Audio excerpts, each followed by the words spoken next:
Libre à vous. L'émission pour comprendre et agir avec l'April, l'association de promotion et de défense du logiciel libre.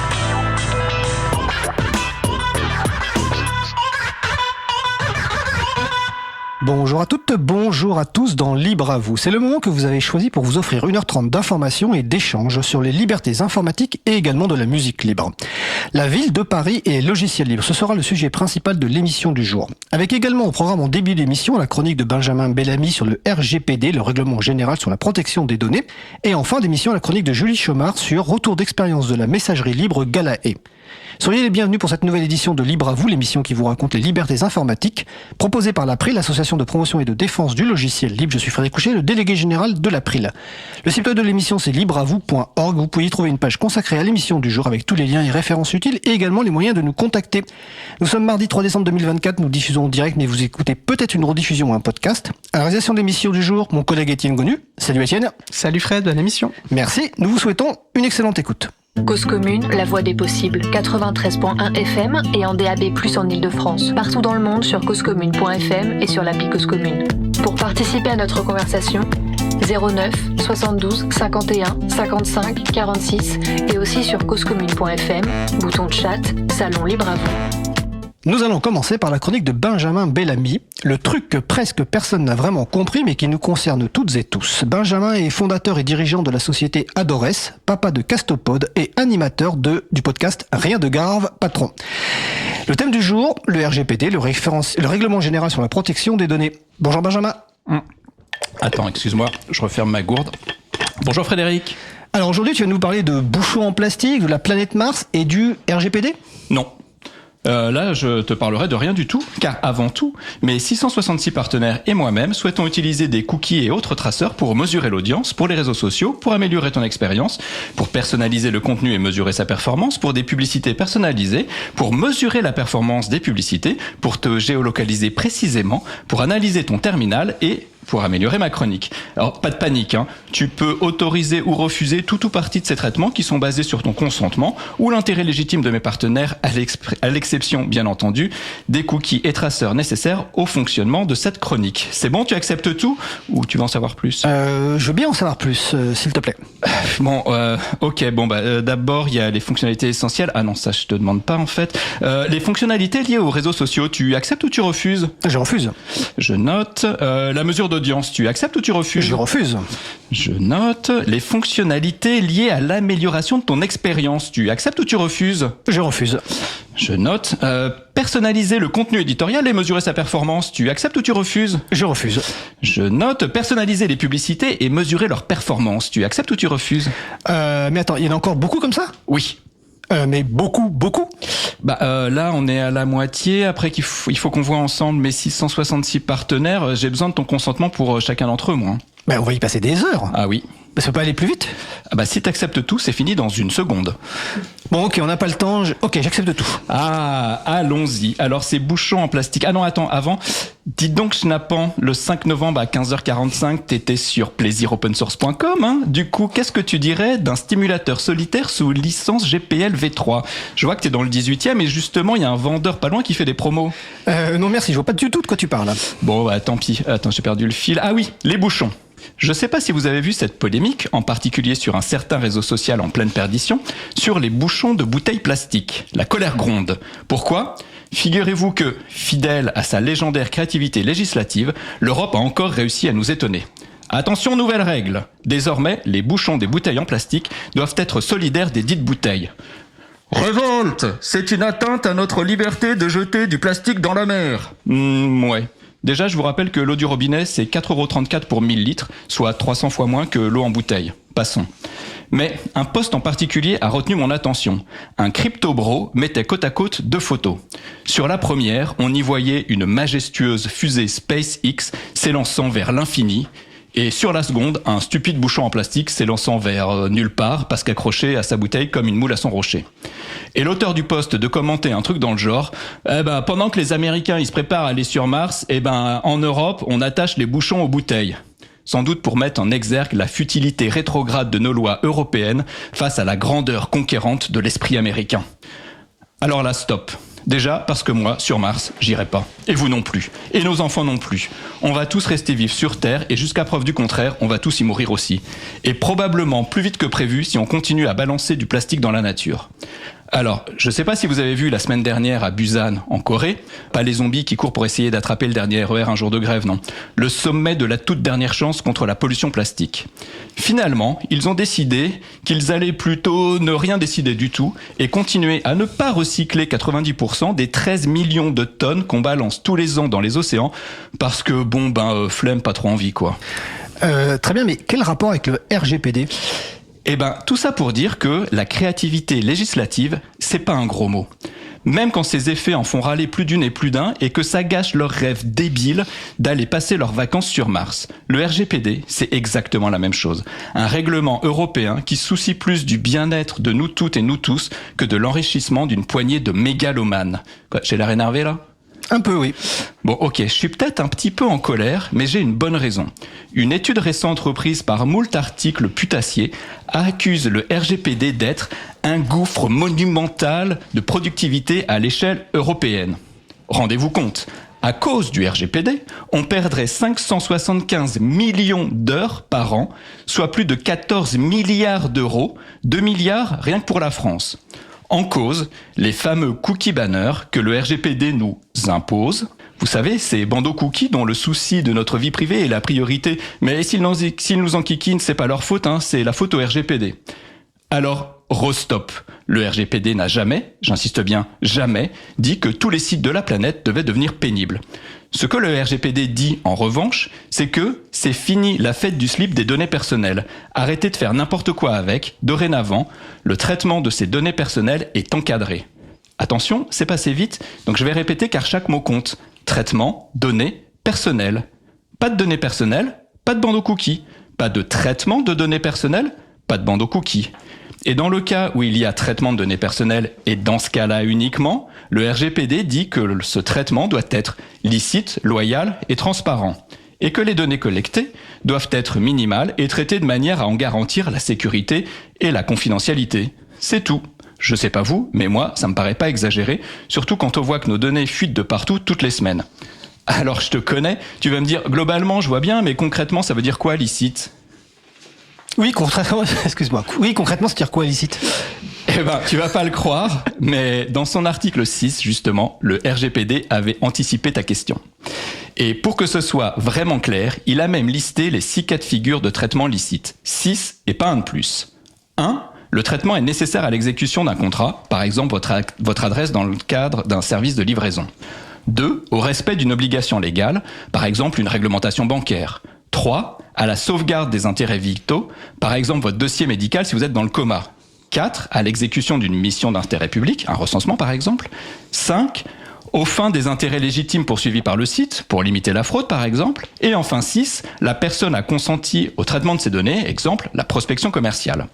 Et comme le RGPD est très laxiste, le RGPD est laxiste, sur ces 6 bases légales, nous ne pouvons nous opposer qu'aux 4 premières. Nous ne pouvons nous opposer aux 4 premières. Contrat, obligation légale, intérêts vitaux, intérêt public. Donc là, ça va vite, pas de case à cocher ou à décocher. On ne peut s'opposer qu'aux 2 dernières, intérêt légitime et consentement. Et encore, pour l'intérêt légitime, ça peut être coché par défaut. Le consentement, lui, doit être libre, spécifique, éclairé et univoque, normal. Bref, tout ça veut dire que quand vous voyez un bandeau cookie, c'est pas la faute au RGPD, non. C'est la faute au responsable du traitement, du site, qui est en train de se gaver avec vos données personnelles. Mais un simple cookie de session pour se connecter ne nécessite aucun bandeau cookie. Exemple, le site e-commerce qui utilise mon adresse, pas de bandeau cookie. Le journal payant en ligne qui a mon numéro d'abonné, pas de bandeau cookie. Le site de ma banque qui doit sûrement vérifier 2-3 trucs sur moi, pas de bandeau cookie. La page RGPD du site du ministère de l'économie qui ne devrait traiter aucune donnée personnelle, pas besoin de bandeau cookie. Bon, pour faire simple, un site qui tire ses revenus de la publicité, parce que pourquoi pas, on paye pas son loyer avec de la visibilité, bandeau cookie, ok, je veux bien. Pour tous les autres, non. Un site qui ne vit pas de la pub n'a aucune bonne raison d'afficher un bandeau cookie, sauf à caresser son tableur Excel avec nos données personnelles. Oui, je l'ai déjà dit il y a 2 mois, mais va falloir vous y habituer car je le répéterai tant qu'ils seront là. Et enfin, un site qui vous dit « Le respect de votre vie privée est notre priorité », Il vous ment. C'est un menteur. Si c'était vraiment le cas, il ne traiterait pas mes données personnelles en dehors des besoins du contrat, il n'aurait pas besoin de ce bandeau et il ne l'afficherait donc pas. Et nous, on économiserait 575 millions d'heures par an, par exemple pour partir en vacances, et se la couler douce sur des plages sans plastique en buvant de l'eau dans nos gourdes. À votre santé. Merci Benjamin, on te retrouvera l'année prochaine et d'ici là tous les mercredis dans ton podcast RDGP, il n'y a pas de faute, c'est rien de grave patron, donc sur rdgp.fr, le podcast sérieux qui vous emmène au cœur des enjeux des droits numériques, des libertés individuelles et de la vie privée. Merci Frédéric, bien évidemment je précise, les auditrices et auditeurs auront démasqué mon horrible mensonge le 5 novembre à 15h45, tu n'étais pas sur plaisiropensource.com puisque tu étais déjà ici en train de me donner la réplique. Merci Benjamin. En régie on me dit que priorité à l'actualité, je crois que la rédaction du Lama enchaîné veut intervenir une 50aine de secondes. Ici, en direct de la rédaction du Lama déchaîné, nous vous parlons d'une actualité brûlante. La campagne de soutien financier de l'April ? Oui, pour bien finir l'année, l'association a besoin de pas moins de 20 000 euros. Alors pour vous convaincre d'adhérer ou de faire un don, elle nous a embauchés, bénévolement, pour publier un hebdomadaire chaque mercredi. Mais c'est demain le prochain numéro alors ? Et oui, et il y en aura jusqu'à la fin de l'automne. Ça parle des actions de l'April, de ses membres, mais pas que. Il paraît qu'il y a même des mots croisés, des anecdotes rigolotes. Oui, la plume a également été proposée à d'autres associations ou à des personnes non membres. Rendez-vous sur april.org/campagne. Le lien sera sur la page de présentation de l'émission. On compte sur vous pour soutenir le travail essentiel de l'April. Et donc rendez-vous mercredi 4 décembre 2024 pour le numéro 7 qui sera l'avant-dernier. Nous allons faire une pause musicale. Après la pause musicale, nous allons parler de la ville de Paris, de sa stratégie logicielle libre. En attendant, nous allons écouter Un fantôme dans la maison par Odysseus. On se retrouve dans 1 minute 40. Belle journée à l'écoute de Cause Commune, la voix des possibles. Cause Commune 93.1. Il y a un Dracula dans le beau salon. Il y a un zombie qui mange mes biscuits. Il y a une sorcière qui tricote derrière. Il y a un squelette qui met mes baskets. Il y a un fantôme dans la maison. Il y a Dracula dans le beau salon. Une araignée qui lit mes BD. Il y a un gros rat qui rigole de moi. Un loup-garou qui veut des bisous. Il y a un fantôme dans la maison. Il y a Dracula dans le beau salon.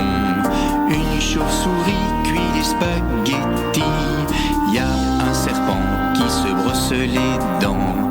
Et un chat noir avec une guitare. Il y a un fantôme dans la maison.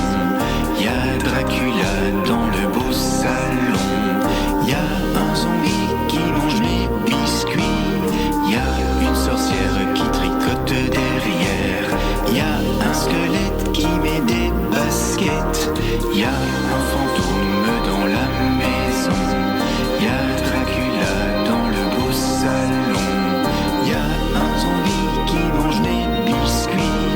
Il y a une sorcière qui tricote derrière. Il y a un squelette qui met... Nous venons d'écouter Un fantôme dans la maison par Odysseus, disponible sous licence Art Libre.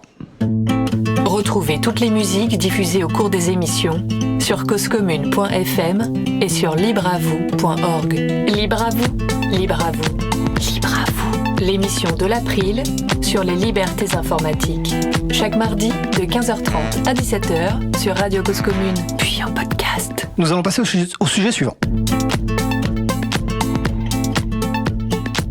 Nous allons poursuivre par notre sujet principal qui va porter sur la ville de Paris et sa stratégie concernant les logiciels libres avec nos invités Magali Lemaire, chef du bureau de l'ingénierie logicielle et du développement, et Philippe Bareil, chargé de mission Open Source, OSPO, Open Source Programme Office, que nous allons évidemment expliciter dans le cours de l'émission. N'hésitez pas à participer à notre conversation au 09 72 51 55 46 sur ce salon web dédié à l'émission sur le site causecommune.fm, bouton de chat. Toutes les références qu'on citera dans l'émission seront disponibles sur la page consacrée consacrée à l'émission du jour sur le site libreavou.org/228. Alors en mai 2019, nous avions déjà consacré une émission aux stratégies logicielles libres des villes de Grenoble et Paris avec Laurence Compara de Grenoble et Pierre Lévy de Paris. C'était l'émission 27, donc si vous voulez réécouter le podcast ou lire la transcription, vous allez sur libreavou.org/27. Et j'en précise aussi que la ville, au-delà de sa stratégie logicielle libre, soutient également les actions de l'April, la ville étant en effet membre de l'April depuis presque 10 ans. On va commencer par une question traditionnelle de présentation. On va commencer par Magali Lemaire. Bonjour. Bonjour. Donc, alors, une petite présentation rapide. Donc ça fait depuis 2009 que effectivement je fais partie de l'équipe Lutèce, qui est une plateforme de services open source qui permet de partager, réutiliser et adapter des services numériques au sein de la ville de Paris. Ça fait 3 ans maintenant que je pilote cette équipe qui est en charge de la maintenance, le développement et l'évolution de cet outil. Et on a déployé un grand nombre de services numériques à la ville de Paris. L'essentiel de nos services numériques sont d'ailleurs développés avec Lutèce. Et voilà, déjà pour une petite présentation, c'est pas mal. Sachant qu'on va détailler un peu plus Lutèce dès le début de l'émission. Philippe Bareil. Bonjour, donc Philippe Bareil, je suis, pour ma part, j'ai rejoint la ville de Paris en 2016 en tant que chef de projet technique, donc sur la plateforme dont vient de parler Magali à l'instant, sur toute la généricité de la plateforme entre autres. Et depuis maintenant 2 ans, j'ai été amené à me positionner sur la prise en charge et l'application de la politique open source de la ville via la création de ce dont tu parlais tout à l'heure, le SPO, qui est le bureau de programme de l'open source à la ville. D'accord. Alors, on va parler du bureau de programme alors moi je vais dire logiciel libre, excusez-moi, mais même si c'est effectivement le terme générique aujourd'hui à l'international, en tout cas open source programme Office. Donc bureau open source, bureau logiciel libre. On va commencer par faire un petit retour sur Lutèce, parce qu'en 2019, donc avec Pierre Lévy, on avait un petit peu commencé on avait beaucoup parlé de Lutèce, qui est un projet quand même très ancien à la mairie de Paris, c'est 2001, 2002 exactement. Et c'est je crois de mémoire, c'est une des premières collectivités, la ville de Paris, à avoir libéré un développement interne sous licence libre, donc une époque où il y a pas grand monde le faisait. Donc première question toute simple, en fait, même si tu as commencé Magali, c'est quoi Lutèce ? Alors Lutèce, c'est une plateforme donc de services open source qu'on a mis en place pour développer des services numériques de manière à être souverain sur nos développements, permettre leur réutilisation par d'autres collectivités et d'autres organisations. En gros, c'est 500... On peut imaginer en gros Lutèce comme une grosse boîte de Lego qui permet de créer des services modulaires. C'est-à-dire on fait des assemblages et ça permet de faire des services numériques. On peut, par exemple, on a des outils qui permettent de faire de la prise de rendez-vous pour les Parisiens au sein des centres de santé, des mairies, entre autres.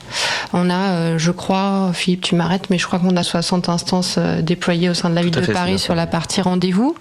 On a des applications comme Dans ma rue, qui est une application mobile qui permet aux Parisiens de déclarer des incidents sur l'espace public, qui est énormément utilisée. On a, ce qui est très connu des Parisiens aussi, une application pour enlever des encombrants au pied de son immeuble, qui fait un peu plus de 1 million de demandes à l'année. Enfin, on a des services comme ça qui sont très utilisés et qui ont permis de déployer des solutions assez rapidement et de manière souveraine, c'est-à-dire qu'on est totalement autonome sur le développement et la réutilisation de nos outils.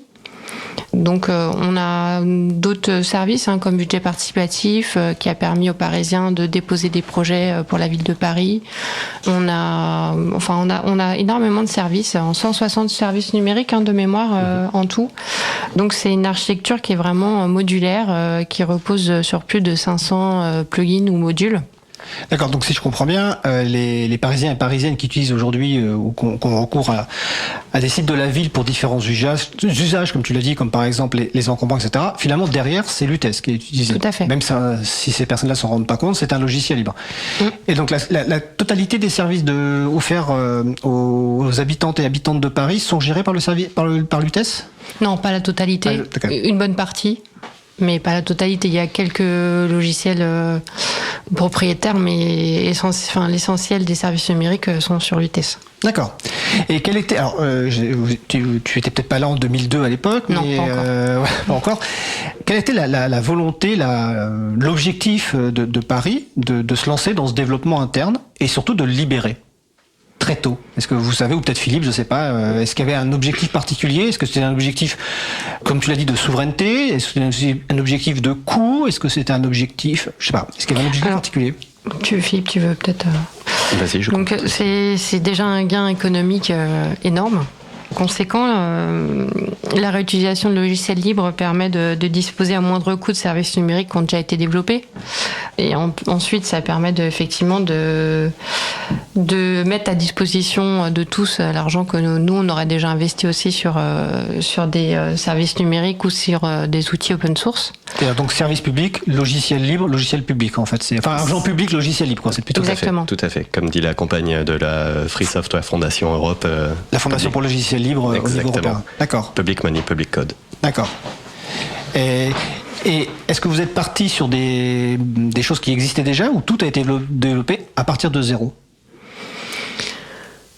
Est-ce qu'il existait une sorte de préversion, un logiciel qui déjà faisait un certain nombre de fonctionnalités auxquelles vous avez rajouté, ou est-ce que vous avez simplement vous êtes dit on va partir de zéro avec des spécifications et on va tout développer?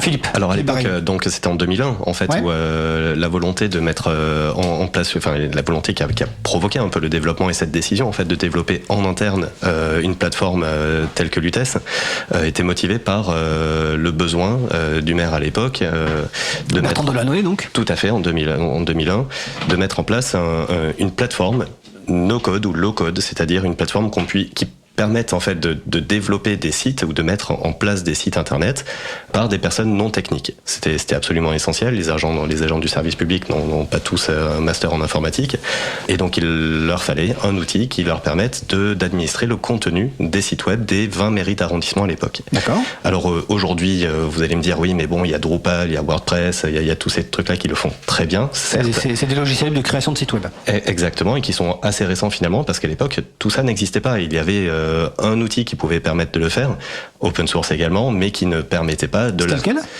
Spip. Ah oui, Spip, ok, d'accord. Voilà, avec le logo du renard écrasé. Exactement. De l'écureuil écrasé. Mais du coup, blague à part, ça nous paraissait très compliqué de réintégrer Spip, de contribuer à Spip pour en faire une ferme à site. Donc une ferme à site, c'est vraiment le besoin qui était apparu à l'époque de constituer une fabrique à site, un site qui nous permette d'administrer d'autres sites. Parce que le besoin était que un agent du service public de la mairie du premier puisse administrer la mairie du premier, le site de la mairie du premier, mais également un autre site et intervenir comme ça de façon transverse.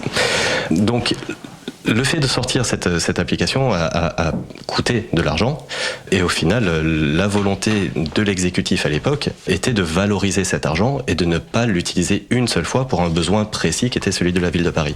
On peut très facilement imaginer que la plupart des villes et des administrations en France pouvaient avoir un besoin similaire, Marseille avec ses arrondissements, Lyon, etc., ou même une mairie sans arrondissement, mais pouvaient avoir ce besoin d'administrer du contenu facilement.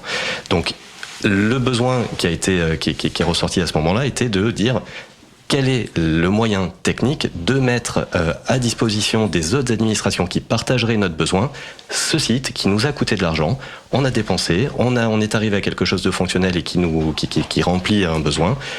Quelle est la solution technique? La solution technique était effectivement d'ouvrir ce code, et cette décision d'ouvrir le code a été votée par le Conseil de Paris en 2002.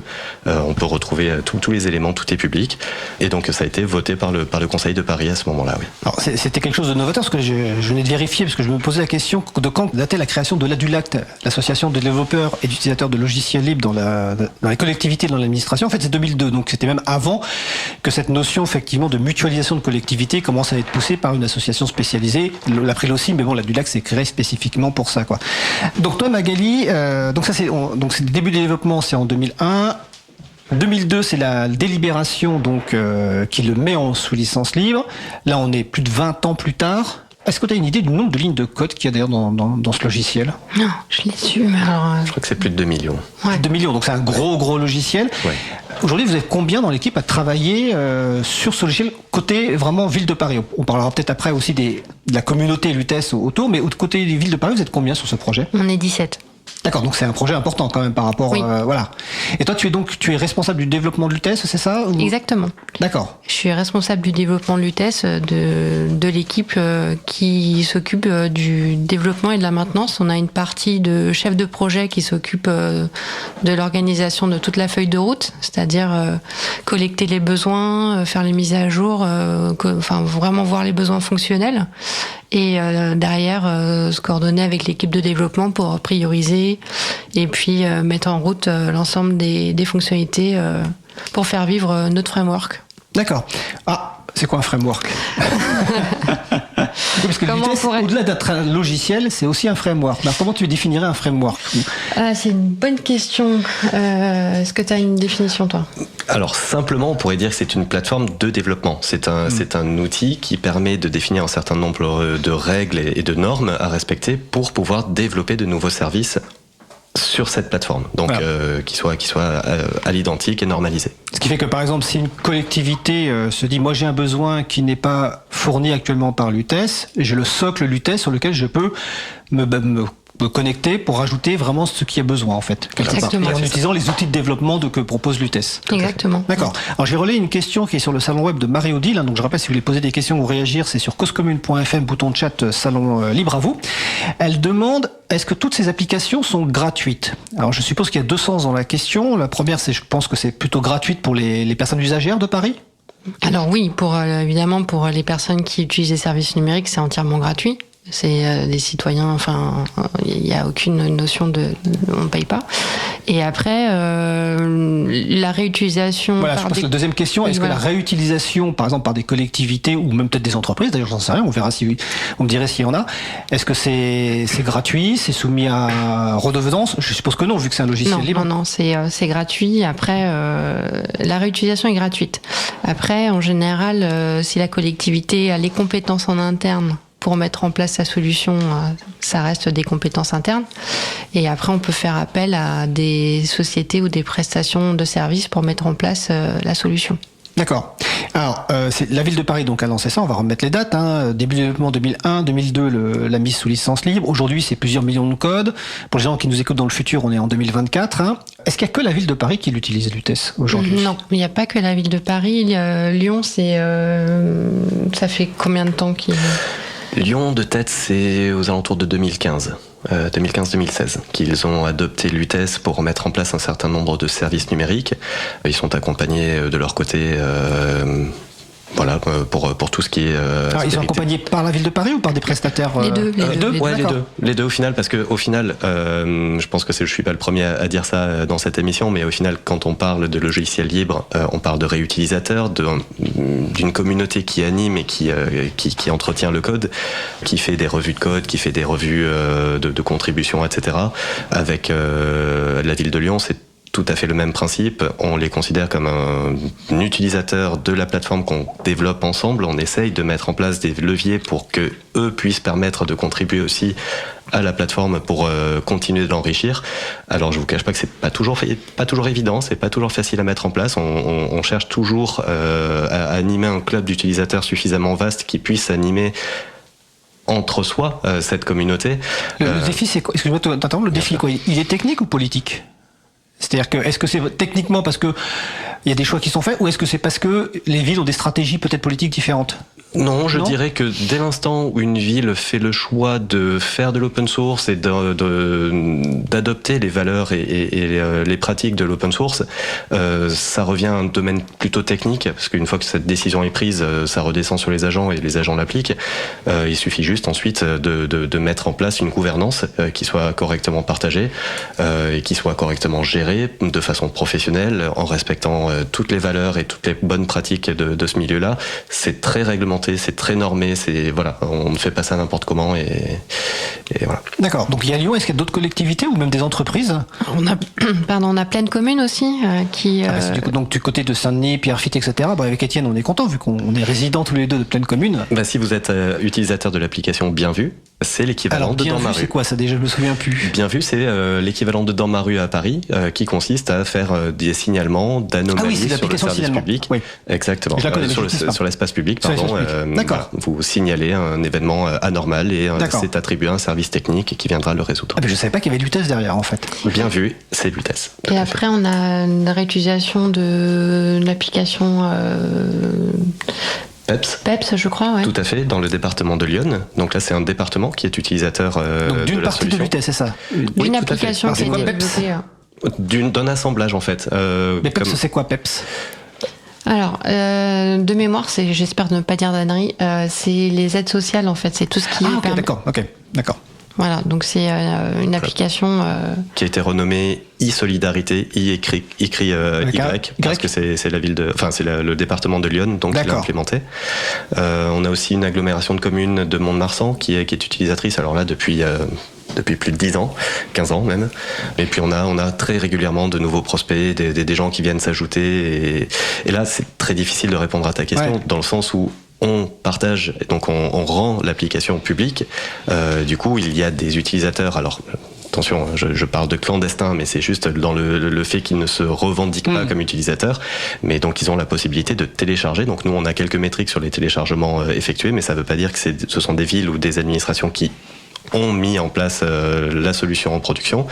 Donc on a ces métriques-là, mais au final, rien n'impose à une administration utilisatrice de se déclarer, de faire partie de la communauté, d'investir dans la communauté, etc. en retour. Et c'est que des collectivités, enfin l'intérêt du test c'est uniquement collectivité ou ça peut intéresser des entreprises? Alors non, on a aussi un EHPAD, c'est un groupement d'EHPAD. Tout à fait, un groupement territorial hospitalier qui a fait le choix de basculer sur Lutèce sa prise de rendez-vous parce qu'ils étaient absolument contre l'idée de rejoindre une très grande structure qui permet de faire du rendez-vous, donc je m'efforce de ne pas la nommer, mais pour des raisons éthiques, ils n'ont pas voulu l'utiliser. Donc quand il a été question de mettre en place des visites aux résidents dans leur groupement territorial hospitalier, ils se sont tournés vers une solution libre comme Lutèce pour pouvoir être transparent et maîtriser un petit peu ce qui était fait des données, etc., et ne pas être dépendant de la politique d'une entreprise privée.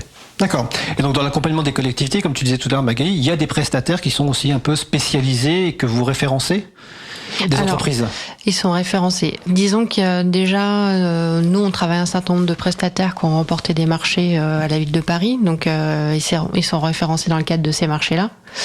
Donc, on travaille avec trois gros prestataires et après, chaque collectivité aussi, par le biais de marchés publics, fait elle-même travailler des prestataires qui, soit ils montent en compétences sur Lutèce, soit ils ont déjà des compétences sur le sujet. D'accord. Alors j'aurais une autre question sur le Sunweb, qui est une question de mon collègue Étienne. Est-ce que c'est Paris qui garde la main sur le projet ou est-ce que la gouvernance est partagée entre les membres de la communauté des utilisatrices et contributrices?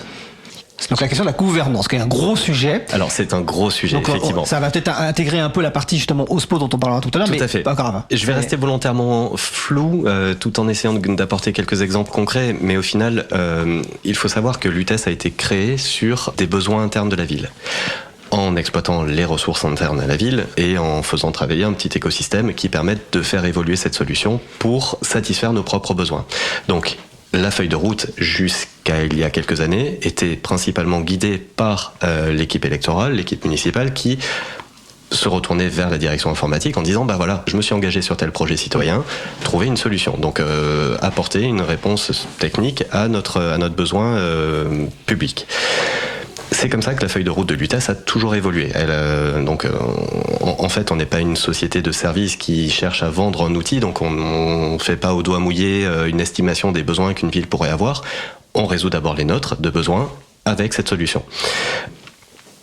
La gouvernance, c'est un sujet qui implique de se mettre d'accord entre utilisateurs d'une même application pour dire, bah tiens, moi j'aurais besoin de telle fonctionnalité, par contre j'aurais besoin que ce soit fait comme ça. Parce que au final, mon besoin est spécifique. Et c'est quelque chose de tout à fait humain de dire, au final, on partage le même besoin, mais attention, je suis pas comme toi, j'ai des besoins très différents, j'ai une organisation qui est différente, j'ai une politique qui est différente, etc. Donc ça, on essaye de prendre en compte ces éléments-là, et on se rend compte assez rapidement que finalement, tout le monde se focalise sur ce qui le rend unique, et rend son besoin unique. Donc c'est là où il y a toute une culture à mettre en place de, attendons, de voir ce qui est spécifique à chacun, mais concentrons-nous d'abord sur ce qui est commun. Avançons sur les 80%, parce qu'en général c'est ça, c'est du 80-85% de besoins communs, mais on a tendance à regarder un petit peu plus les 15% qui restent à combler et qui sont spécifiques. Donc en disant non mais attends, moi je prends pas ta solution telle qu'elle est, parce qu'il faut que mon besoin spécifique soit absolument prise en compte. Donc bien souvent ça en fait un argument rédhibitoire pour certains de dire non mais en fait vu que ça couvre pas mes 15%, je vais me tourner vers une autre solution qui couvrira pas mieux, qu'on soit bien clair, mais parce que je me sens plus à l'aise et que voilà, là je sais que en payant je me rends compte que j'ai un certain pouvoir de modifier la feuille de route pour prendre en compte mon besoin spécifique. Mais c'est là où, pour répondre à ta question, on a quelques difficultés à gérer cette communauté pour identifier et se mettre d'accord sur des besoins communs à résoudre et à utiliser en premier, quitte à itérer ensuite, c'est-à-dire à la faire évoluer dans la direction que chacun souhaiterait. Mais ce tronc commun reste une difficulté à identifier. Magali, oui, vas-y. Disons que ça fait 3 ans qu'on a restructuré l'équipe Lutèce, où on essaye de faire que du Lutèce, où on commence à faire de la promotion, on commence à packager des solutions pour le distribuer à un plus grand nombre. Donc ça fait assez peu de temps finalement qu'on est en promotion. Enfin, on essaye. C'est pas notre activité principale. C'est vraiment une activité annexe. Et du coup, c'est vrai que Philippe, lui, il a temps plein sur l'open source quasiment, mais nous, c'est vraiment à côté. Oui, vous devez développer déjà l'outil. Voilà. Alors, d'ailleurs, en parlant de développer l'outil, on parlera tout à l'heure de la partie OSPO, Open Source Programme Office, et qu'on expliquera en français aussi ce que ça veut dire. On parle de collectivité française, mais est-ce que l'UTES est traduit dans différentes langues, permettant par exemple d'être utilisé par d'autres collectivités? Parce que finalement, la mutualisation au niveau de l'Europe, ou même au niveau du monde d'ailleurs, peut fonctionner. Alors oui, Philippe, il a fait un énorme travail avec pas mal de gens qui ont participé. Enfin, tu vas expliquer un peu la démarche. Avec plaisir. Ouais, tout à fait. En fait, ça fait partie des libertés et de ce que l'OSPO m'a permis d'achever, de réaliser. C'est un ensemble de mesures et d'actions très concrètes pour mieux diffuser la solution Lutèce, etc. J'y reviendrai dans le détail tout à l'heure si tu m'en donnes la possibilité. Mais oui, j'ai organisé un hackathon. Alors un hackathon, c'est un effort commun à faire travailler des bénévoles sur la résolution d'un problème commun qu'on identifie. Un nouveau service. Exactement. On peut faire évoluer un outil, on peut développer de nouveaux services, on peut corriger de façon très urgente une anomalie qu'on constate tous, et tout d'un coup il y a une force de frappe qui va se réunir sur l'espace d'un week-end, de 2 jours, d'une semaine. Donc c'est ce qu'on a organisé dans le cadre de l'internationalisation de l'UTES, c'est-à-dire la rendre internationale en proposant des traductions pour que l'application puisse être utilisée à l'étranger. Pourquoi est-ce qu'on a fait ça ? Déjà pour améliorer sa capacité à pénétrer un marché qui jusqu'à maintenant était plutôt franco-français, parce qu'on a vu clairement un intérêt de nos voisins, alors déjà européens, et par le biais de contributions avec les États-Unis, notamment l'université Johns Hopkins à Baltimore, qui a été rendue célèbre pendant le Covid, notamment parce qu'elle c'est elle qui diffusait tous les chiffres liés au Covid, pendant cette durée de pandémie. Et en fait, eux ont eu un programme d'enseignement auprès de leurs étudiants, leur permettant de travailler sur des projets concrets du monde open source. Et c'est comme ça que l'UTES a été utilisé et que des étudiants de là-bas ont pu contribuer. Donc on a vu un certain intérêt manifesté par des villes, des administrations, des ministères à l'étranger. Et quand je me suis trouvé à faire de la démonstration en fait de l'UTES, je voyais des yeux écarquillés parce qu'effectivement les interfaces, tous les textes étaient en français. Donc j'avais beau m'exprimer en anglais avec eux, trouver un terrain d'entente, etc. Au final, je me suis dit non mais en fait c'est pas vendeur pour eux. C'est pas très vendeur. Et je leur en ai parlé en séance. Je leur ai dit mais ok, il va falloir qu'on les traduise. Et ils me disent on est là. On est là pour ça, et c'est ça un peu la magie. Moi, je trouve ça tout à fait magique de voir la volonté personnelle de ces gens-là qui sont des décideurs, qui ont un poste tout à fait qu'on pourrait imaginer très différent de ça. Dire non, mais en fait, je vais pas descendre ça à mes équipes, je le fais. Tu comptes sur moi, je prendrai sur mon temps personnel pour apporter des traductions. Donc aujourd'hui, effectivement, le cœur de l'UTES, le projet cœur, est traduit en 6 langues, principalement européennes et nordiques. de Scandinavie, on va dire, mais il y a un projet en fait qui va couvrir 12 langues au final, et c'est absolument exceptionnel. Donc voilà, donc il va y avoir plusieurs autres hackathons organisés cette année. Enfin, quand je parle de cette année, c'est 2025. Donc on fera tout pour communiquer du mieux possible et investir un maximum de personnes. D'accord. Magali, tu voulais compléter ? Non. Non, ok. Non. Bon, on va faire une pause musicale. Après la pause musicale, on parlera un peu de Cité Libre aussi, qui est peut-être un peu l'étape au-dessus, et on parlera de l'OSPO. En attendant, donc nous allons écouter de Vague en Vague par Mescal 7. On se retrouve dans 3 minutes 30. Belle journée à l'écoute de Cause Commune, la voix des possibles. Cause Commune 93.1.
Alors j'ai demandé de couper un petit peu la musique pour pouvoir finir tous les sujets qu'on souhaite aborder. Ça va être un petit peu un défi. En tout cas, on vient d'écouter de Vague en Vague par Mescal 7, disponible sous licence art libre. Retrouvez toutes les musiques diffusées au cours des émissions sur causecommune.fm et sur libreavou.org. Libre à vous, libre à vous, libre à vous. L'émission de l'April sur les libertés informatiques. Chaque mardi de 15h30 à 17h sur Radio Cause Commune, puis en podcast. Alors donc n'hésitez pas à venir sur le bouton de chat de le site causecommune.fm, salon libre à vous, si vous voulez réagir ou poser des questions. Nous parlons toujours de la stratégie logicielle libre de la ville de Paris avec Magali Lemaire et Philippe Bareil. Donc juste avant la pause musicale, on a un petit peu parlé en détail de l'UTES, et là on va commencer à parler de peut-être ce que je vois un peu comme l'étape un petit peu supérieure, peut-être alors de présentation, je ne sais pas, on va demander, qui est Cité Libre. Donc, et notamment le site web citélibre.org, je crois. Donc, Magali Lemaire, c'est quoi Cité Libre ? Alors, c'est... Comment on pourrait définir Cité Libre ? En gros, on a constaté une difficulté à diffuser l'UTES, parce que c'est Une solution qui était en tout cas d'abord trop technique, vraiment diffusée sur un abord trop technique, et on s'est demandé avec l'équipe comment on pouvait faire en sorte de faire des packages qui soient un peu plus parlants pour les collectivités et les organisations. Donc du coup, on a packagé des outils de manière à ce que les collectivités ou les associations puissent déployer quelque chose déjà, un outil clé en main, prêt à l'emploi, sans investir des sommes considérables, sans faire appel à des compétences particulières, et toujours dans la philosophie de ce qui avait été décidé un peu au départ dans la mise en œuvre de l'UTES, c'est-à-dire ne pas avoir de compétences techniques délirantes pour arriver à faire quelque chose avec l'UTES. C'est une sorte de, quelque part, comme on l'appelait à l'époque, de boîtier, enfin pas de boîtier sur étagère, quoi. C'est-à-dire Exactement. que tout est packagé, il y avait un CD-ROM à l'époque, un manuel, etc. Donc là, aujourd'hui, c'est plutôt un package logiciel qui vient avec la documentation, et sans compétences techniques, on monte son propre site, sa propre instance l'UTES. On peut déployer, oui. On peut déployer. On peut déployer des solutions. Alors, on a une solution de rendez-vous, dont on a parlé tout à l'heure, qu'on a packagé, qui est très utilisée au sein de la ville de Paris, mais on se rend compte que de par le nombre d'intégrateurs qu'il y a sur le marché, sur toutes les mairies qui peuvent utiliser des outils de rendez-vous, notamment sur tout ce qui concerne les rendez-vous titres, on se rend compte... c'est quoi les rendez-vous titres ? Les rendez-vous titres, c'est les rendez-vous que les usagers, les citoyens prennent pour faire leur titre d'identité, leur passeport. Ok, d'accord.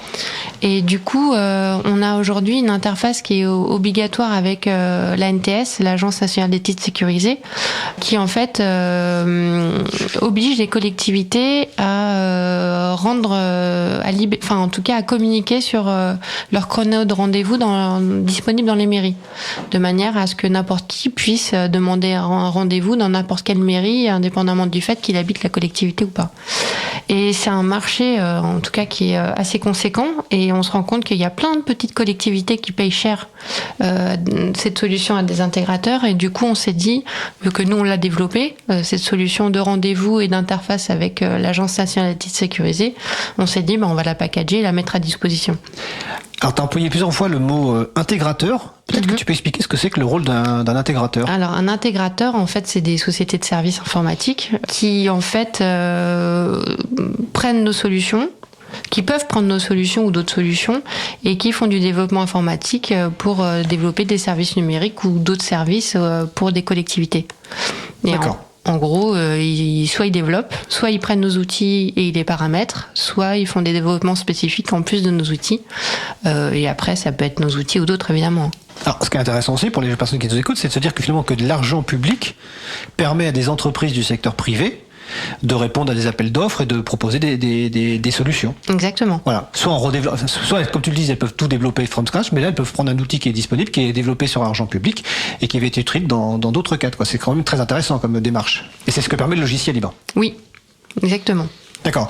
Et Cité Libre, donc c'est aussi une communauté, c'est de la documentation, c'est quoi d'autre Est-ce qu'il y a d'autres choses? Alors, Philippe Bareil. En effet, Cité Libre, c'est ce concept qui permet de mettre en avant un service numérique plutôt que la technique derrière. Donc, dans les ambitions de cette communauté, c'est de faire parler des utilisateurs d'un outil qui permet de mener à bien une volonté politique. Donc que ce soit effectivement de faciliter la prise de rendez-vous, de lutter un petit peu contre les lapins, donc ces fameux rendez-vous non honorés qui posent pas mal de problèmes, et notamment dans le médical aujourd'hui, mais également d'inclure le citoyen dans la vie dans sa vie locale au quotidien, avec des modules comme ça de participation citoyenne par exemple et autres. Donc ce sont des outils qui nous permettent de réunir une communauté d'utilisateurs ou de gens juste intéressés autour de fonctionnels, et qui leur permettent déjà de mieux découvrir l'outil, de voir une projection d'utilisation dans leur ville, dans leurs associations, parce que l'UTES ou même Cité Libre, là du coup on parle de Cité Libre, n'est pas cantonné à de l'administration, on en parlait tout à l'heure, mais c'est très adapté pour des associations de ce type-là, quoi. Donc c'est un outil qui permet de faciliter via ce prisme de utilisation très pratico-pratique, j'ai envie de dire. Et là, on sort de toute considération technique, etc. C'est un outil qui se lance en une ligne de commande, clairement. Tout a été fait pour être facilement téléchargeable, testable sur son ordinateur local. Alors ça fonctionne sur quel système d'exploitation, l'UTES? Quand tu dis installable en un clic, entre guillemets, c'est sur quel système? Alors aujourd'hui, on l'a packagé sous ce qu'on appelle un format conteneurisé, c'est-à-dire qu'on va... Ouais, pardon. On en a parlé avant l'émission. Tu m'as cherché. Oui, j'étais obligé. Mais donc, pour faciliter un petit peu la compréhension, ce sont des boîtes qui vont se télécharger avec des images prêtes à l'emploi, des images applicatives. Donc, il faut savoir qu'un service numérique n'est pas juste allez, on va parler concrètement, un exe sur lequel on double-clique, ça va lancer un logiciel, et c'est pas du tout ça. C'est plus compliqué que ça. Ouais. C'est beaucoup plus compliqué que ça. C'est une interaction de plusieurs serveurs, de plusieurs machines qui sont toutes spécialisées. Il y en a une qui va gérer la base de données, il y en a une qui va gérer l'application, il y en a une qui va gérer de la statistique, il y en a une qui va gérer l'envoi de messages. Voilà, on a comme ça isolé toutes les fonctionnalités un peu phares. Et Cité Libre s'occupe tout seul de gérer justement l'orchestration de ces différentes images, de ces applicatives, pour qu'elles rendent un service le plus complet possible. Et vraiment à l'image de notre utilisation à la ville de Paris. C'est pas genre un sous-logiciel qu'on va partager en espérant que les gens y trouvent leur bonheur.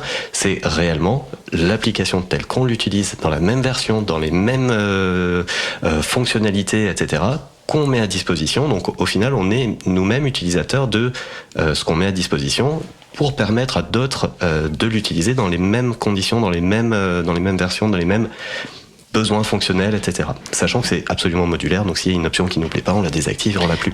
Voilà. D'accord, Magali, ouais, concrètement, parce que c'est vrai que pour arriver à se rendre compte de ce qu'on peut faire avec, c'est vraiment, par exemple, des démarches d'état civil. On peut imaginer qu'une mairie, une collectivité ou même une association, elle fasse des formulaires à l'usage de gens pour, par exemple, on fait un appel à projet dans une commune pour que des jeunes, par exemple, participent à un appel à projet quelconque pour dans un domaine particulier où on attribuerait une bourse, par exemple, où la collectivité attribuerait une bourse. Et on peut tout à fait dire que l'UTES permettrait de faire un formulaire sur lequel des jeunes puissent déposer. Derrière, ce dossier arriverait dans une solution de traitement où les agents de la collectivité pourraient accéder au dossier de manière sécurisée, le traiter, l'évaluer et attribuer une bourse ou pas et faire une réponse à l'usager. Donc du coup, c'est vraiment des solutions vraiment pragmatiques, quoi. D'accord, ok. Alors le temps passe vite. Est-ce que sur Cité Libre, vous voulez ajouter quelque chose avant qu'on parle un petit peu quand même de l'OSPO ? Magali, vas-y. On essaye juste, alors avec le temps dont on dispose, on va essayer de packager de plus en plus de solutions. Donc la solution dans ma rue dont on parlait, on essaye de la faire avec des choses assez simples parce qu'au final c'est pas très compliqué. Donc du coup on essaye de packager des solutions. On a dans ma rue qui va sortir cette année, enfin en 2025 parce que maintenant on est en 2025.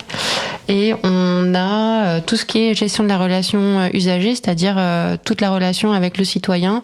Quand je fais une réclamation au sein de ma collectivité, de quelle manière on peut y répondre avec cet outil. D'accord, ok. Alors, si on doit revenir sur Cité Libre pendant la fin de la discussion, n'hésitez surtout pas, mais l'idée initiale de l'émission, c'était aussi de parler un petit peu d'une relative nouveauté ces dernières années dans les secteurs publics et aussi le secteur privé, qui est donc l'OSPO, l'Open Source Programme Office, donc qui est le bureau open source ou le bureau logiciel libre, on va faire plus simple. Philippe Bareil, vu que tu es responsable OSPO à la ville de Paris, c'est quoi un OSPO ? Alors, un OSPO, la définition est tout à fait variable. C'est un peu la liberté qu'on a d'en définir un petit peu le périmètre et sa nature. Alors, faut savoir que ce terme OSPO existe depuis 20 ans. On n'a rien inventé. C'est très commun dans le secteur privé. C'est pas nous qui nous sommes dit, tiens, comment on va innover ?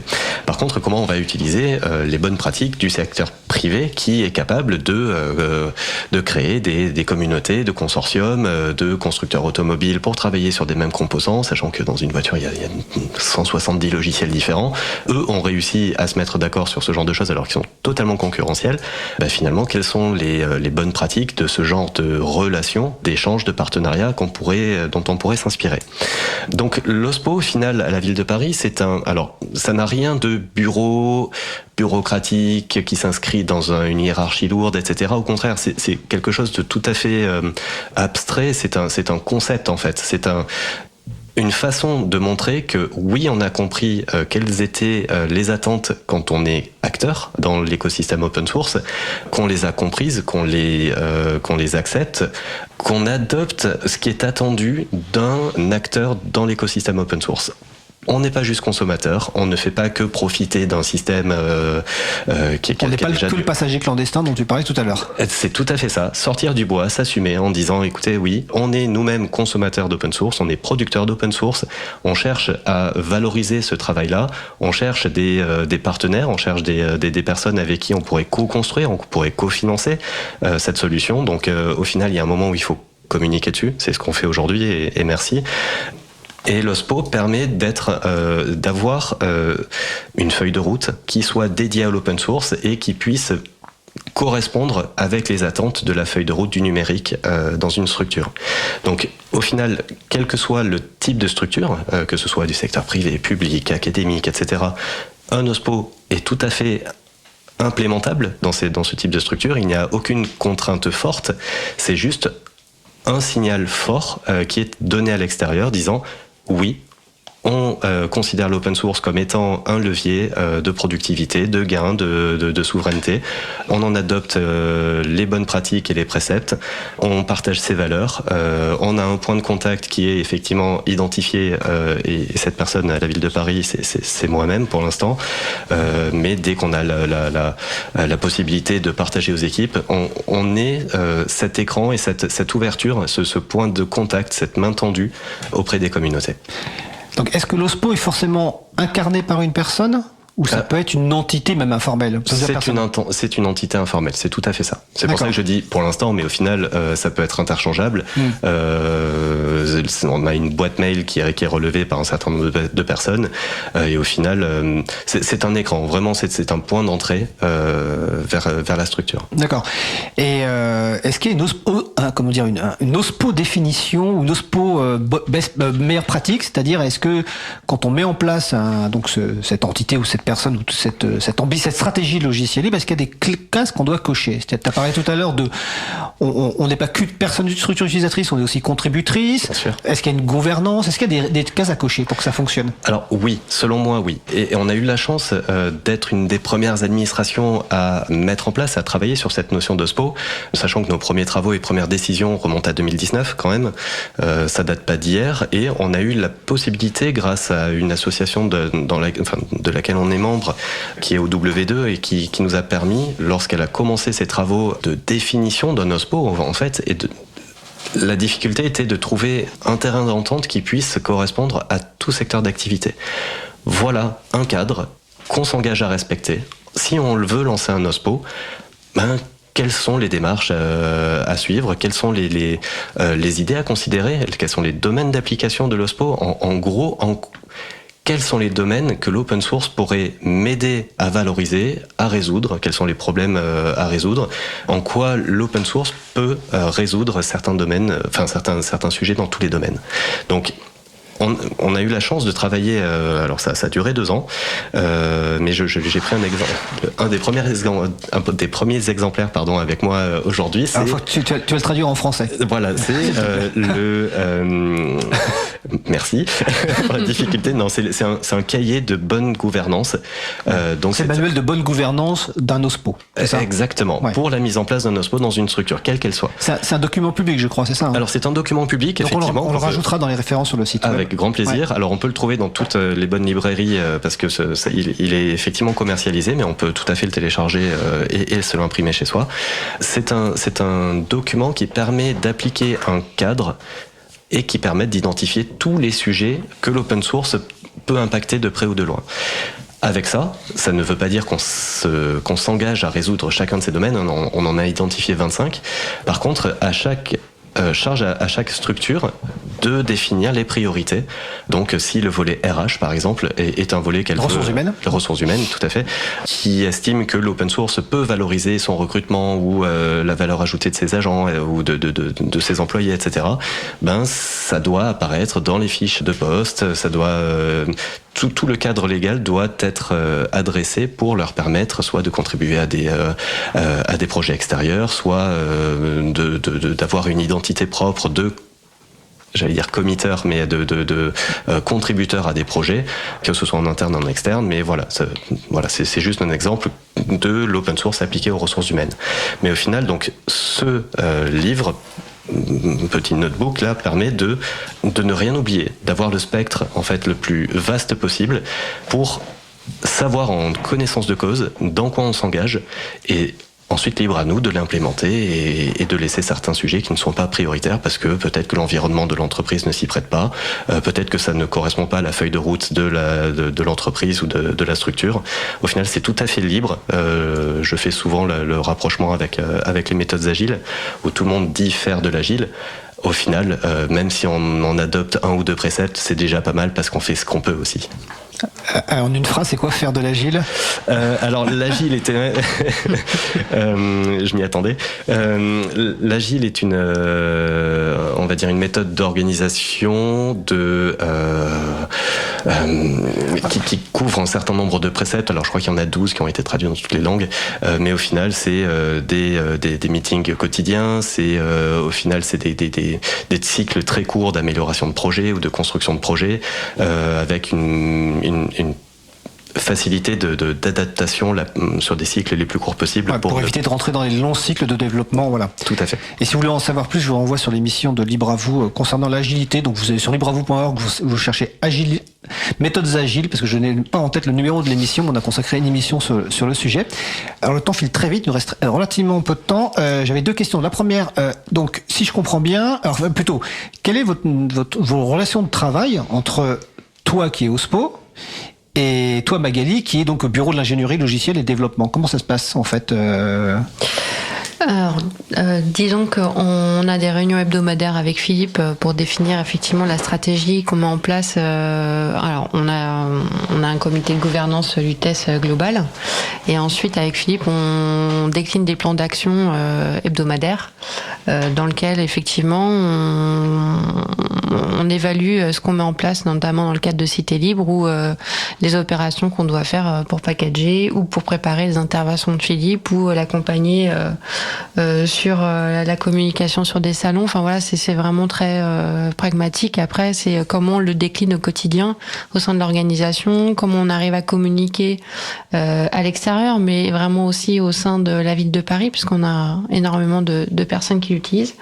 Et du coup, on a un gros travail de communication et d'accompagnement des utilisateurs avec du support. Enfin, tout ça fait partie de l'OSPO. D'accord. Alors mon collègue Étienne, qui est très réactif, me dit que c'est l'émission 59. Donc vous savez que vous pouvez aller sur libreavou.org/59 et vous retrouvez l'émission sur l'agilité. Donc ma deuxième question, c'était... Oui, donc tu dis que c'est relativement récent les OSPO dans le secteur public. Donc est-ce que vous avez commencé à avoir des réunions entre OSPO du secteur public? Est-ce que vous avez est-ce que vous profitez d'événements ou est-ce que vous avez des échanges plus réguliers? Ouais, tout à fait. Alors merci pour cette question. Effectivement, alors le fun fact associé à ça est que la ville de Paris a sorti son OSPO, ou a lancé son OSPO en même temps, réellement, que celui de la Commission européenne. Donc on ne voyait pas d'autres villes dans le même processus de réflexion que nous. Heureusement, on a vu la Commission européenne, donc on s'est un petit peu regardé de loin en se disant bon, toi tu fais ça, très bien, sache que nous aussi. À la limite, on se refait une réunion ou une rencontre quand on sera chacun prêt et qu'on aura identifié nos besoins et en quoi on considère que l'OSPO pourrait répondre à une certaine démarche là-dedans.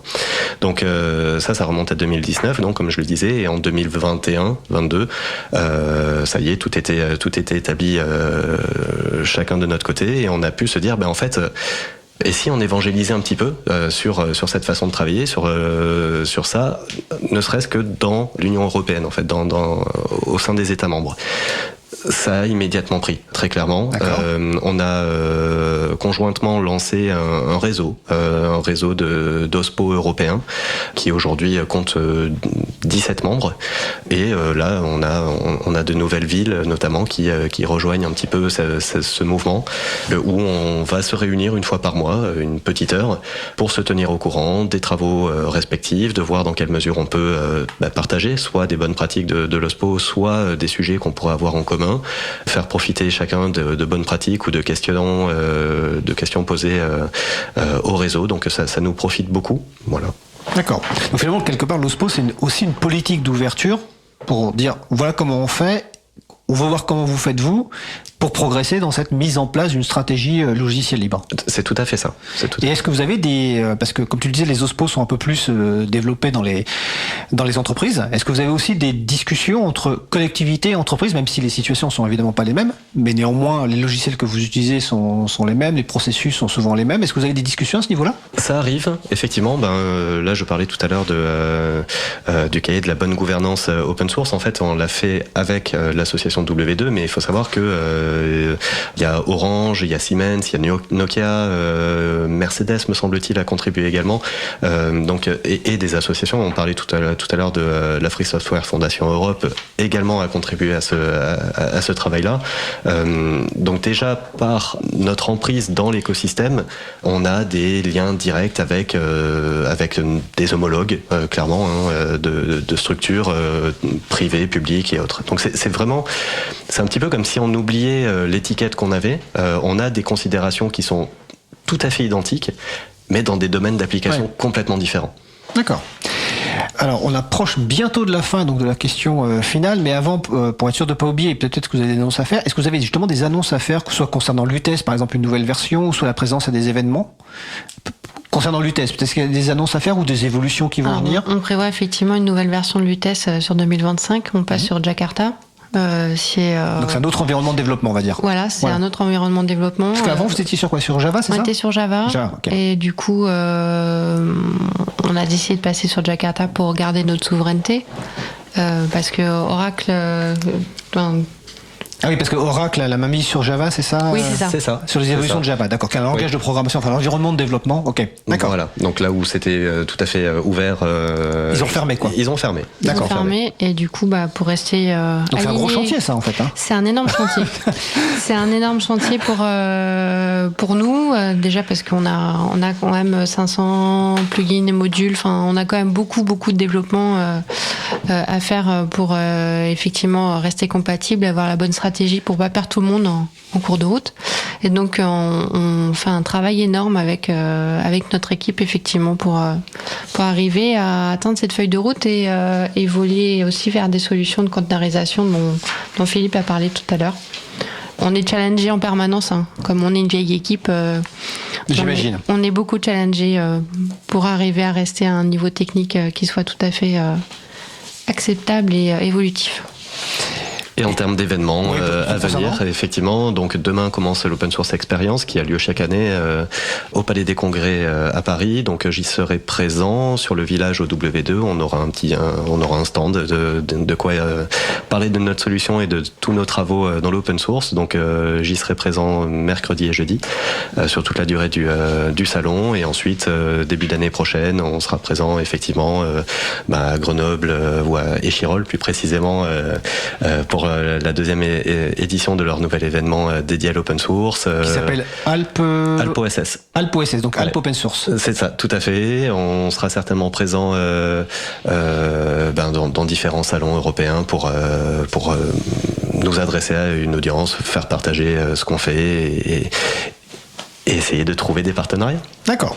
Donc si vous voulez croiser Philippe demain et après-demain, donc mercredi 4 et jeudi 5 décembre, donc au Palais des Congrès, c'est le salon Open Source Initiative. Il intervient 2 fois, une fois en français et une fois en anglais, avec donc d'autres OSPO, je crois, dans la partie anglaise. Tout à fait. Alors dernière question, je préviens Jérémy, je préviens Étienne qu'il n'y aura pas de pause musicale.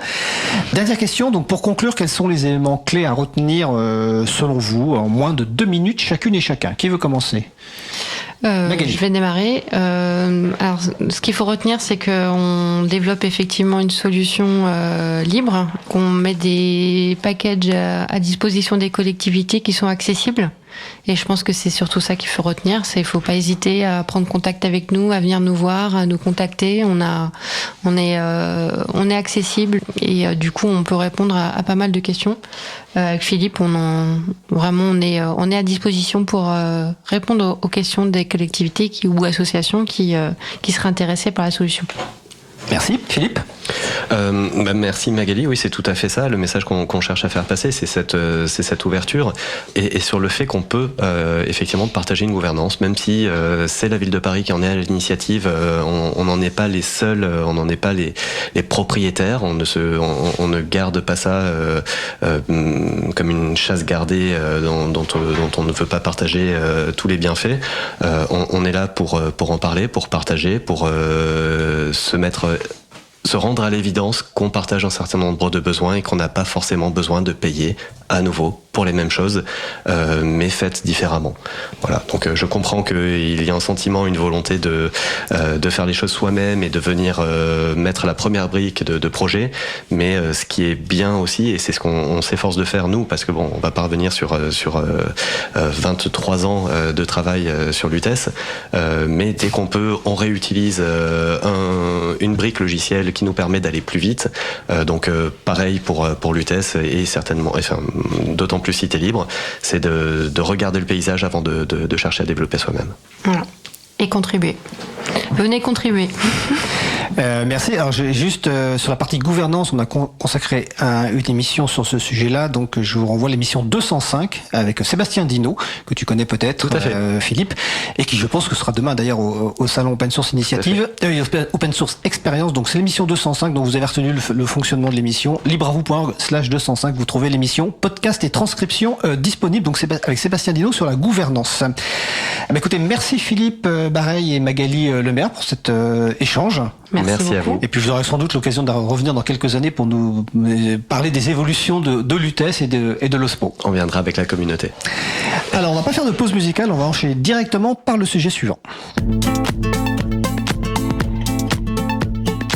Nous allons poursuivre avec la chronique à la rencontre du Libre de Julie Chomard. Pour sa chronique, Julie parcourt le monde à la recherche de personnes ou d'organisations utilisatrices et contributrices de logiciels libres pour recueillir leurs pratiques et leurs besoins. Le thème du jour, retour d'expérience de la messagerie libre Galae avec Luigi Mistrulli, qui depuis Grenoble nous raconte son utilisation de cette messagerie libre Galae. Pour la chronique aujourd'hui, la chronique à la rencontre du libre, je reçois Luigi Mistrulli de l'entreprise Back to Data qui est à Grenoble. Bonjour Luigi. Bonjour. Merci de m'avoir invité. Avec grand plaisir. Pouvez-vous nous parler en 10 mots de votre entreprise Back to Data ? Oui, tout à fait. Back to Data, c'est une entreprise qui est située à Mélan, près de Grenoble. Je suis intégrateur de la solution open source Nextcloud. Je propose aux entreprises une alternative aux solutions collaboratives comme Microsoft 365 ou Google Workspace. Voilà, j'héberge moi-même mes solutions et je forme à la solution. Si je vous ai invité ce soir, Luigi Mistrulli, c'est parce que je voulais parler de la messagerie mail libre. Et donc vous utilisez la messagerie mail libre. Et juste d'abord une petite question, pourquoi vous utilisez le libre ? Alors libre, c'est une vraie philosophie. Alors autant pour les services de ma société, je suis sur le libre et l'open source que je privilégie, et pour autant mes fournisseurs, je privilégie le libre également. C'est une philosophie, c'est vraiment un travail dans une communauté et un échange qui est très intéressant et qui est bien mieux que tout ce qu'on peut voir dans les entreprises un peu de partout. Voilà. Oui, vous vous sentez à l'aise dans ce monde du libre. Tout à fait, c'est le monde où on échange, on a des vrais échanges techniques, on a des échanges sincères, et il y a une vraie communauté qui nous aide et pas de notion de compétition, de concurrence. C'est vraiment la communauté qui aide à avancer et à partager toutes les avancées qu'elle peut apporter.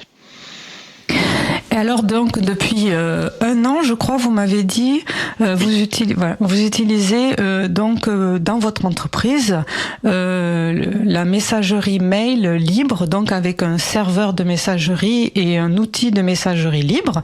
Quel est-il et pourquoi vous avez voulu basculer, enfin, vous aimez le libre et vous avez donc décidé de basculer sur le mail libre.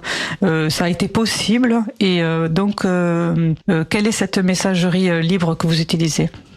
Oui, alors tout à fait. J'ai basculé sur cette messagerie libre il y a à peu près, c'était en début 2024. En fait, pourquoi j'ai basculé sur le libre, c'est que j'utilisais l'année dernière un fournisseur assez connu au niveau national pour comme fournisseur de mail, et j'étais pas satisfait de la qualité. J'avais des problèmes de connexion récurrents, de mails non délivrés, des problèmes de réputation de mail aussi, que les mails étaient considérés comme des spams par mes destinataires. Donc je me suis tourné vers ma communauté du libre, communauté locale qui est assez forte sur la région de Grenoble, et pour voir les alternatives. Et je pensais utiliser des solutions libres pour héberger moi-même mon serveur de messagerie, et j'ai entendu parler mi-2023 de la campagne Ulule de la société Algou pour le service Galae, pour faire justement une solution libre pour le service de messagerie.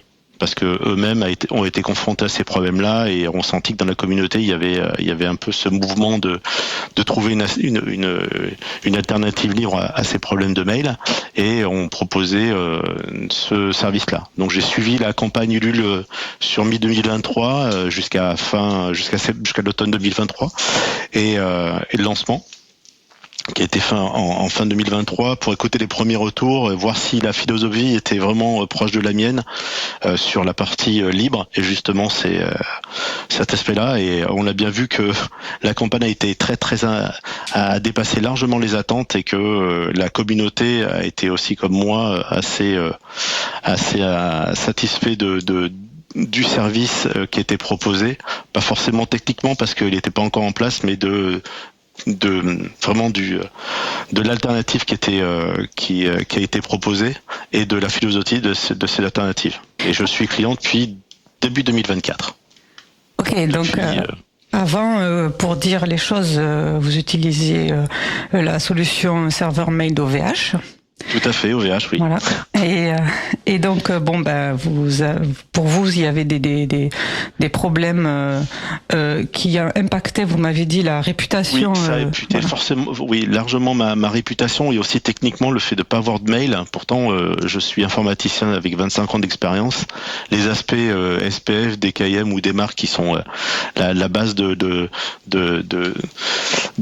mail, je sais ce que c'est, je sais les appréhender, mais malgré tous mes efforts et le temps passé sur les forums, j'ai pas été en mesure d'avoir une qualité de service comme celle que j'attendais, et qui n'ait pas d'impact sur mon activité.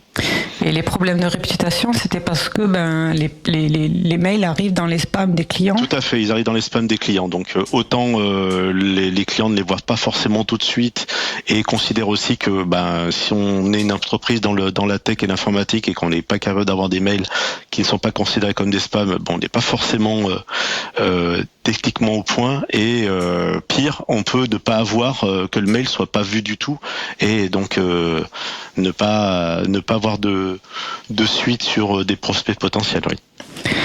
Alors du coup, vous vous êtes tourné vers l'entreprise Aglou, dont vous avez vu la création de leur serveur de messagerie mail, donc avec le crowdfunding et la création. Oui, et est-ce que vous connaissiez les personnes d'Aglou avant ?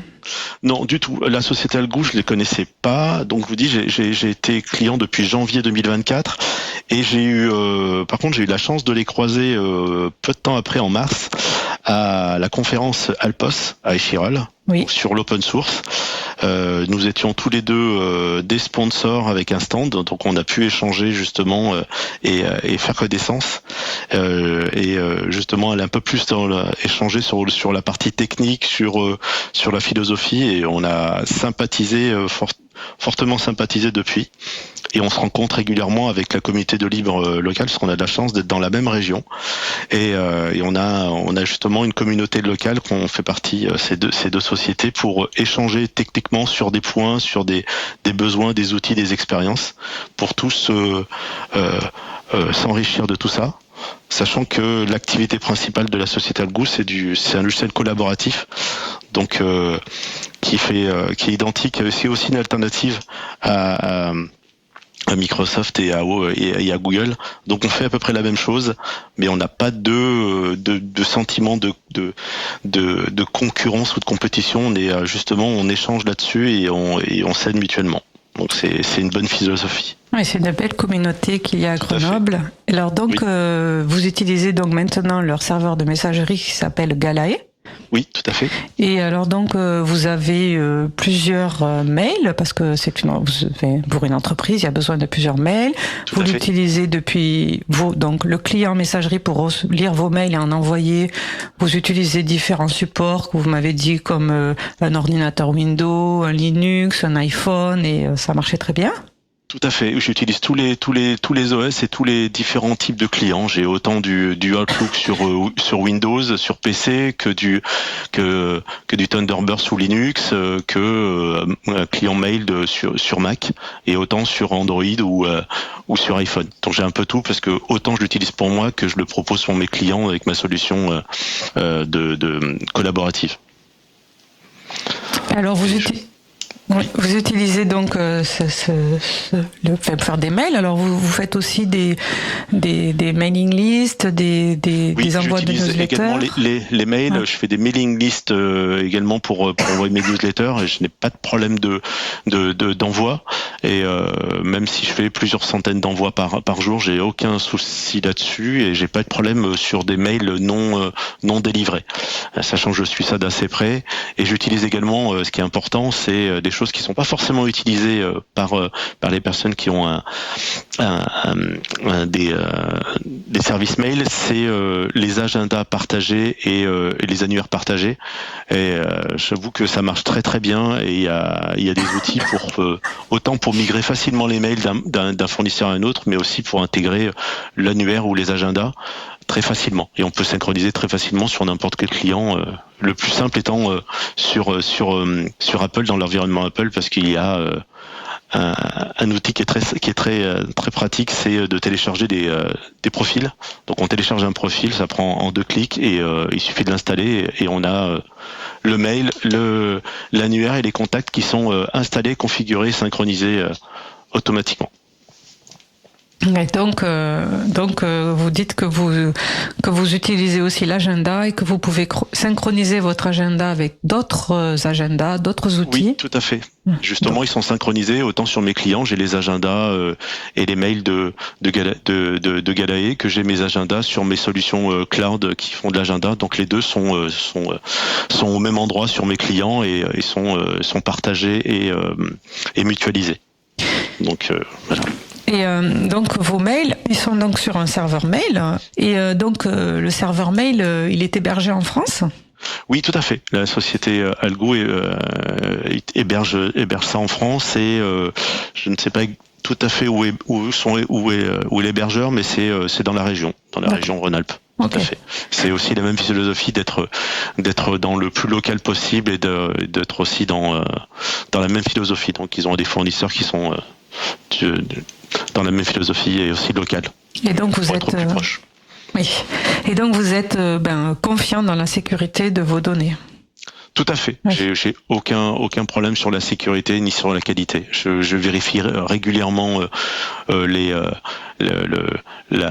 autant la réputation de mes mails que la sécurité par des outils en ligne du fournisseur de mail, et j'ai jamais eu aucun souci. Ok, bon je vous remercie. Ça permet de partager ça avec mes clients, et de le proposer à mes clients, oui, et d'en parler aussi à tout le monde aussi, pas seulement mes clients, mais aussi dans la communauté, et à tout le monde de montrer qu'il y a une alternative, et voilà, et oui, pour rassurer. C'était le but aussi de l'émission d'aujourd'hui. Je vous remercie bien, Luigi, d'avoir accepté d'être mon invité. Et donc, nous retrouvons la chronique à la rencontre du libre le mois prochain. Merci. Je vous remercie. Donc nous venons d'écouter une chronique enregistrée à la rencontre du libre de Julie Chaumard, donc sur la messagerie libre Galae. Alors Galae, vous pouvez retrouver sur galae.net, galae.net. Et donc l'interviewé était Luigi Mistrulli de la société Back to Data qui est localisée à Grenoble. Nous arrivons à la fin de l'émission. Je vais terminer par quelques annonces.